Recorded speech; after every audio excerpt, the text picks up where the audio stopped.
Services by Dudley, established in 1922. Dudley Funeral Home, Dudley Memorial Cemetery. For more information, log on to servicesbydudley.com, call 272-5511, or visit Dudley Funeral Home. Georgia, Georgia, the whole day through, just an old sweet song keeps Georgia on my mind. My name is Brittany Chang, and I'm vying for the seat of County Commissioner, District 1. I'm not going to go on and on because I know y'all waiting to see Stacey. I'm not Stacey. But we need a representative here in Lawrence County. Yes, we do. We need a representative that will stand, speak for you, be a voice for you at all times. You can reach at all times, and I am that person. I am more than willing and able and will be there to represent you, the people of Lawrence County. So go out and vote for me, Brenda Chang, for District 1 County Commissioner. We need Brenda Chang to make a change. What a crowd today! I have to say that I'm Abrams running for County Commission District 4. And I have been on this journey. And at this stage, it's not so much about me as it is that we understand what we got to do. And we got to go to the poll and vote. And I tell you, when you go to the poll to vote, as long as you know how to vote is the most important thing. And right now, we need to understand we need to vote Democratic Party all the way down. Because I know when you do that, you're going to get me.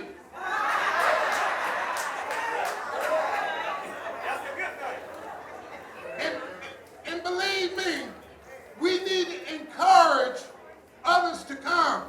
I have to say that I've been out here in the sun, the rain, the heat, knocking on doors. For those that are in District 4, I probably have knocked on your door. But I want to encourage you, to encourage those that are in your household, to take them to the poll. Let me say this too. Have a look at some data. Some of us got children in our household. They are voters too. If they're in college, make sure you send an absentee ballot to them so that they can vote too. And I know that once we do that, we're going to be victorious all over the state of Georgia, because we have to remind ourselves that change occurs at the local level. And it runs all the way up to the state level. And we want to be Democratic Party all the way through the state come November 6th. So I ask you to vote for Emory Boston County Commission District 4 and take somebody with it. Each one reach one. Each one reach one. Let's make it happen. I am ready and willing, and I hope you are too.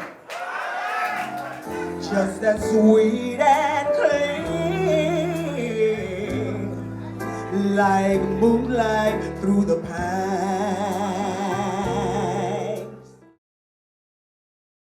This program is brought to you in part by the Committee to Elect Brenda Chang, Lawrence County Commissioner for District 1.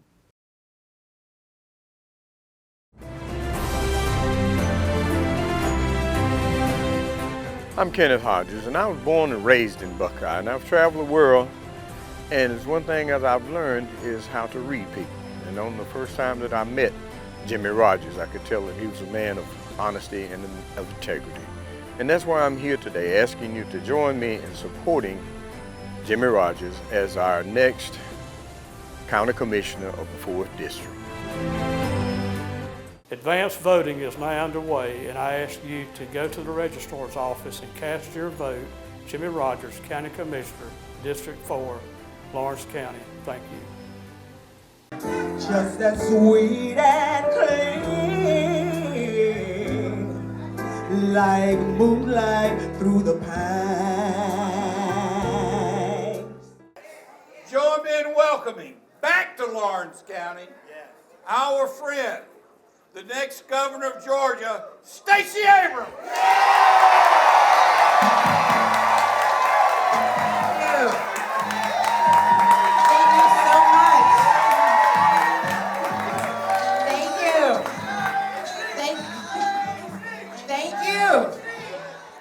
You guys are amazing. Thank you to DeBose Porter, my leader. Thank you so much to Stuart Applebaum, who came all the way down here because he knows that jobs grow in Georgia. To my friend, Congresswoman Barbara Lee. My friend, Representative Mac Jackson. To the law enforcement who are helping keep us safe every day. And to the Georgians who are on my mind. Hi!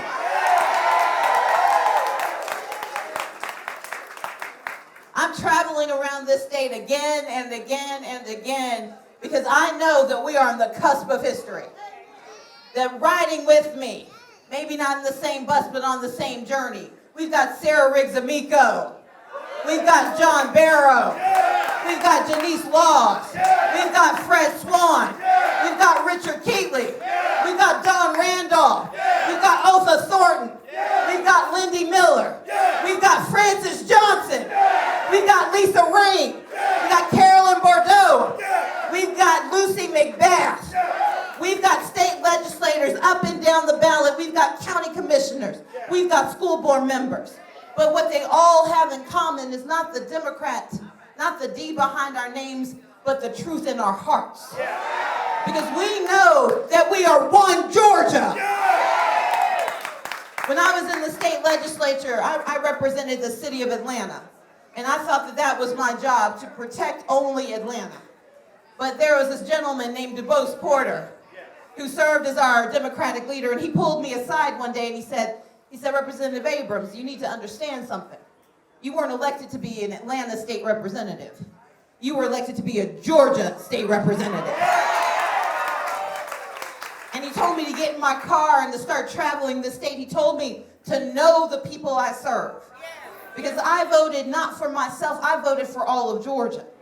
And so when I became Democratic leader in 2010, I became leader at one of the worst times in our Democratic story. We lost every statewide office. We lost a supermajority. They got a supermajority in the Senate, and they were really close in the House.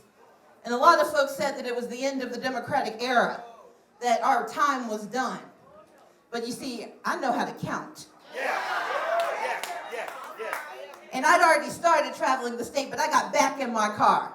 And I went to Sandersville, I went to Washington County. I went to Colquitt. I went down to Thomasville. I got a speeding ticket in Ludowici.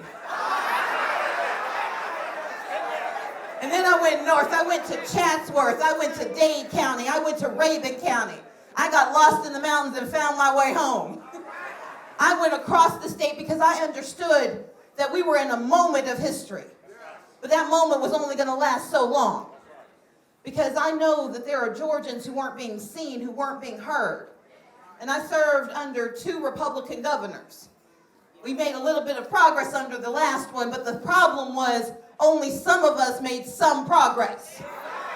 But now it's time for all of us to make a lot of progress.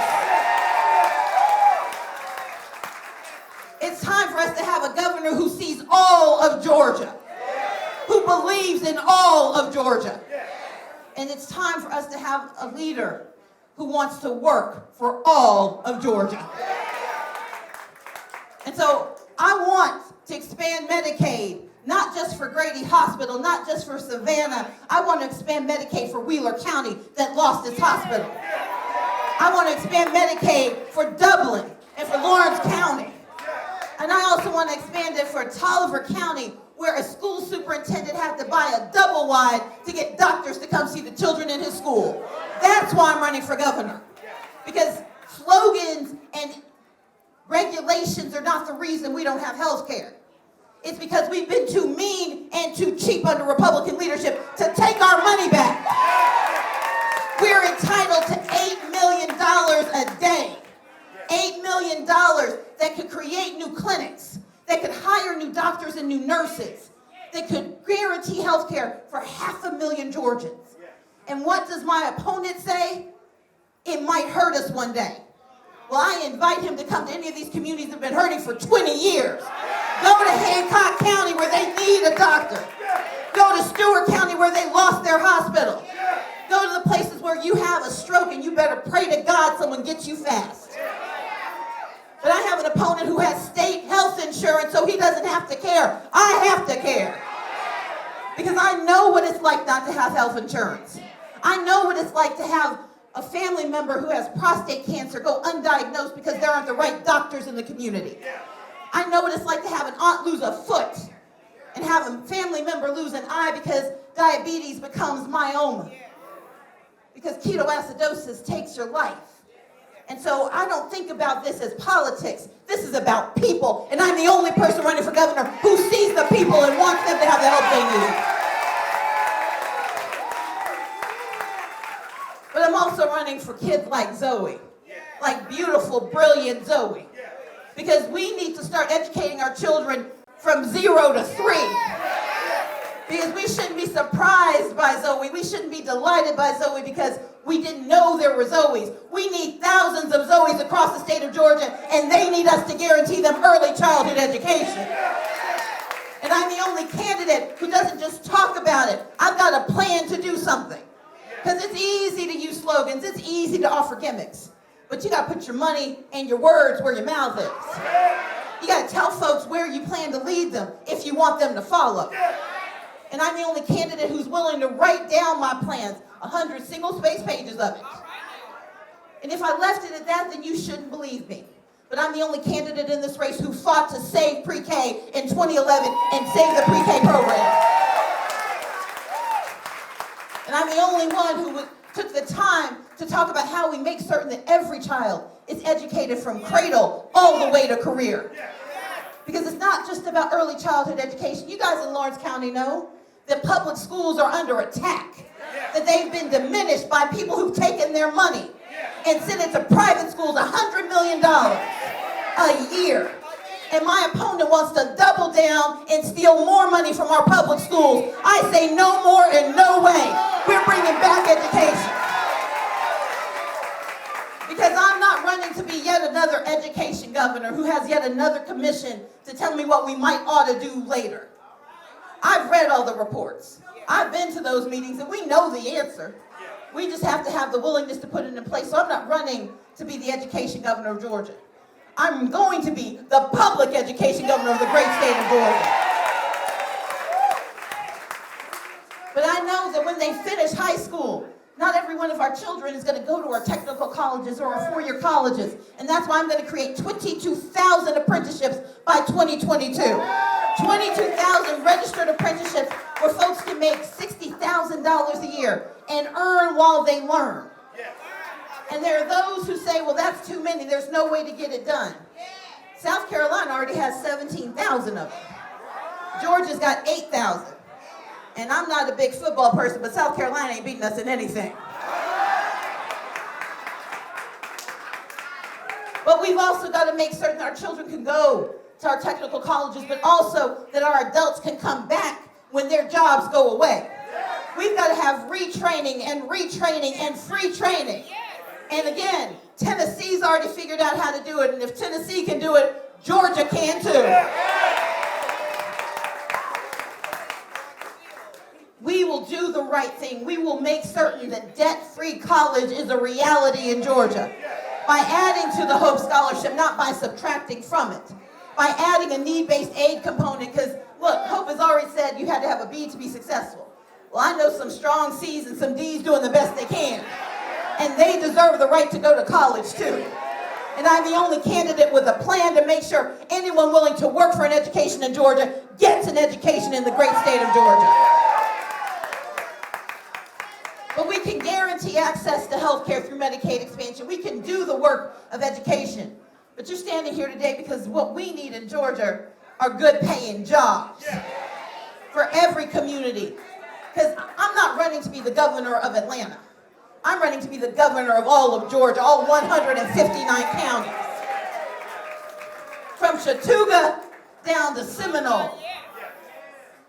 And we know down in Seminole County, they're facing something today that is devastating and that some of us have experienced before. They're in the aftermath of a hurricane. We've got counties across our state that are crippled by what's just happened. And I know a lot of folks are going down there. We'll be down there on Thursday. But here's the thing, we've already started trying to help. Because I grew up in hurricane area. I remember Hurricane Frederick coming through Gulfport, Mississippi. I remember going home when Hurricane Katrina devastated my parents' church and their home. And the thing we need is not just the moment, and we've got one governor at a time, and Governor Deal is doing his best. But the thing is, we've got to elect a governor who's not going to forget what has to be done when the cameras have gone away. We've got to have a governor who knows that natural disasters last a long time. And that those pecan trees that have been stripped away are generational trees. They don't come back in 6 months. So we've got to be down in Seminole and over in Mitchell. We've got to be across the state with our people nonstop, as long as it takes to get them back on their feet and back on the road to success. That's why I'm running to be the next governor of Georgia. But we can create jobs. We can create new jobs and environmental jobs, renewable energy jobs. We can create 45,000 advanced energy jobs in Georgia. As DeBose pointed out, we can create 56,000 new jobs if we expand Medicaid. And 60% of those jobs are not in Atlanta. 60% are across the rest of Georgia. Because I'm not running to bring just new jobs to Metro Atlanta. I want us to invest in small businesses. Those Main Street businesses that we don't hear about enough. That mechanic shop that just wants to buy a new piece of equipment so they can expand. That home health care worker who wants to go out on a limb and start her own business. Or the woman named Pam that I met in Macon, who simply wants somebody to invest in her so she can create a daycare center to take care of those young women who are having babies in high school and dropping out before their futures even begin. I'm going to be the governor who invests in Pam Inc. because that's what we need in the state of Georgia. Because yes, we can bring 50,000 jobs and 25,000 jobs, but I want to be the governor who invests in 5,000 small businesses and helps them create 10 jobs each. Because those are 50,000 jobs that never leave Georgia. That's why I'm running to be the next governor of our state. And I know that we've got to invest, because not everybody can go and borrow $500,000 from a good friend and not pay it back. The rest of us need access. And I'm the only candidate who believes that we've got a role to play as a partner with the private sector to get the public sector and the private sector together to create opportunity. But the thing of it is, I can't do this alone. I can't do it alone because, look, I'm voting for me. I'm good. But I need a whole lot more folks to show up. And the people who will make that happen are standing under this pavilion. Because the thing of it is, y'all are already showing up. You're already knocking doors and making phone calls. We're already seeing the results. We have so many people voting absentee, it hasn't been seen since Barack Obama ran in 2008.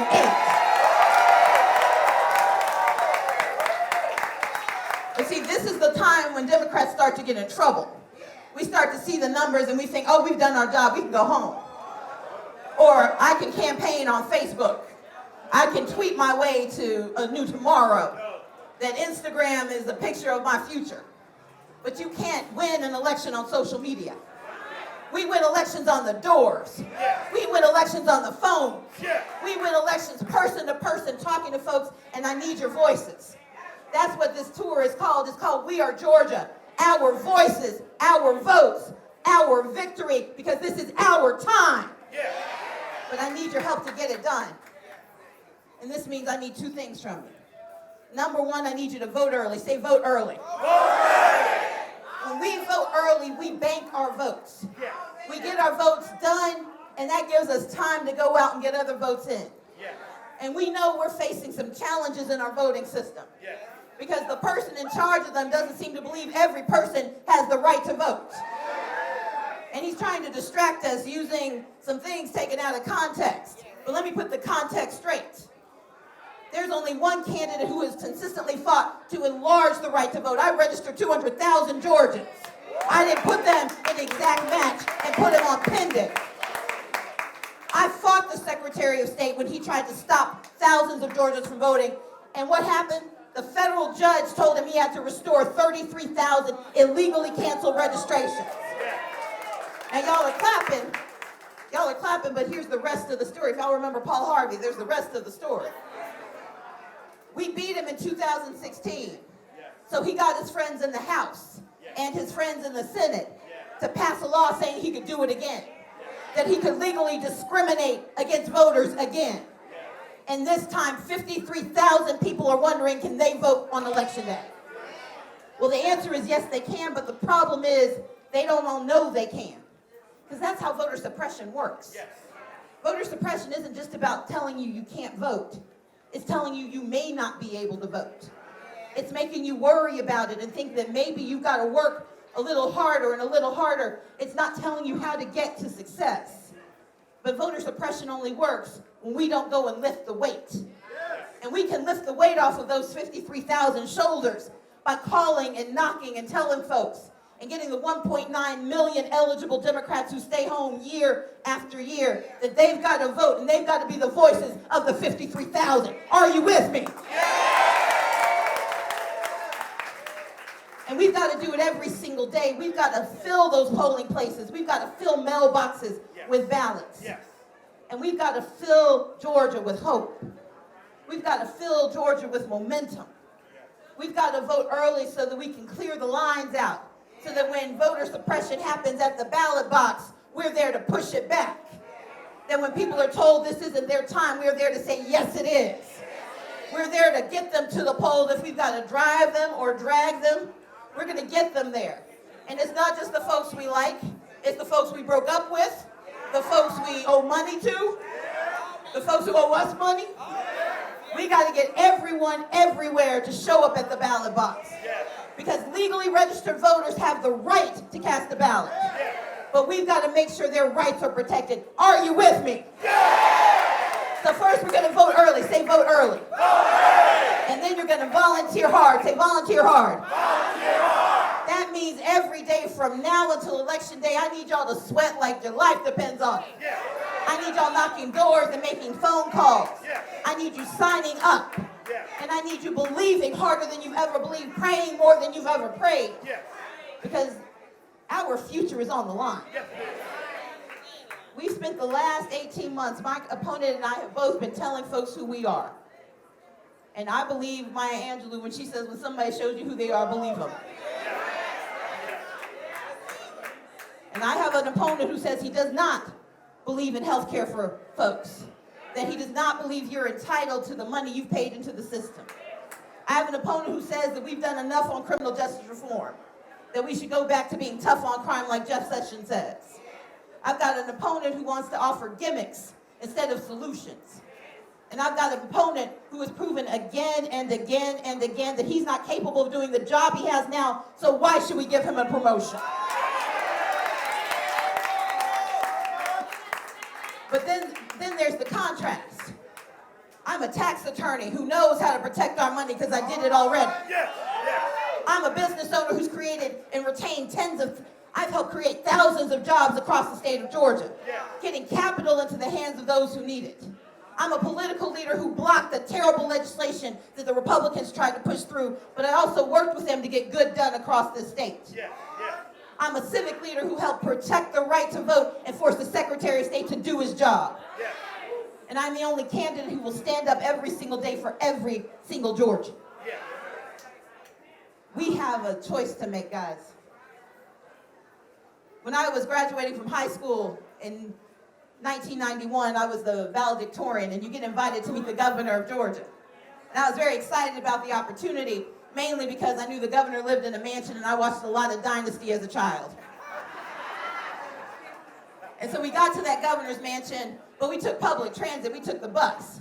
And when we got off that bus and walked up that driveway to the guard station through those big black gates, the guard came out and looked at me and he looked at my parents and he told us we didn't belong there.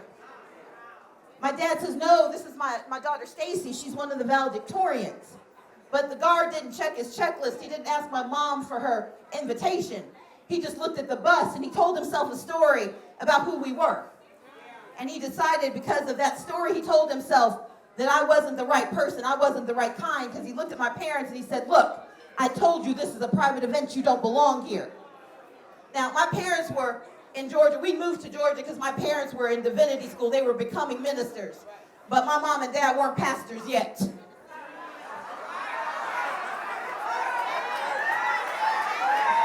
And so they had a very engaged conversation with this guard about who he was. And my father may have mentioned where he might spend eternity if he didn't figure it out. And he finally decided to check his checklist and he let us inside. But I tell you the story because I don't remember meeting the governor of Georgia. I don't remember meeting my fellow valedictorians from 180 school districts, 159 counties. The only thing I remember about that day is a man standing in front of the most powerful place in Georgia looking at me and telling me I don't belong. But here's the thing. If you vote early, say vote early. If you volunteer hard, then on November 6th, I will become the next governor of Georgia, and I plan to open those gates wide so no one ever doubts that they belong in our Georgia. Help me get there. Let's get it done. Let's get it done. Let's get it done. Let's get it done. Georgia, Georgia, the whole day through, just an old sweet song keeps Georgia on my mind. Good evening, ladies and gentlemen. My name is Nathaniel Howard. This is my wife, Mary Howard, and we're here to ask for your support for Emery Bostic for County Commissioner District 4. And I've known Emery most of my life. And during those years, I've found him to be a man of integrity. He's very honest and is always willing to help. And I know that we don't talk about Christianity and politics, but I have to tell you that Emery is a Christian. He is willing to serve in any capacity that he can. And he's not concerned so much about himself, but he's always willing to help others. That's why we're asking for your support and your vote for Emery Bostic for County Commissioner District 4, Dublin and Lawrence County. A vote for Emery is a vote for progress in Dublin and Lawrence County. Hello, I'm Emery Bostic, running for County Commissioner for District 4 on November 6, 2018. Each one, reach one. Let's make it happen.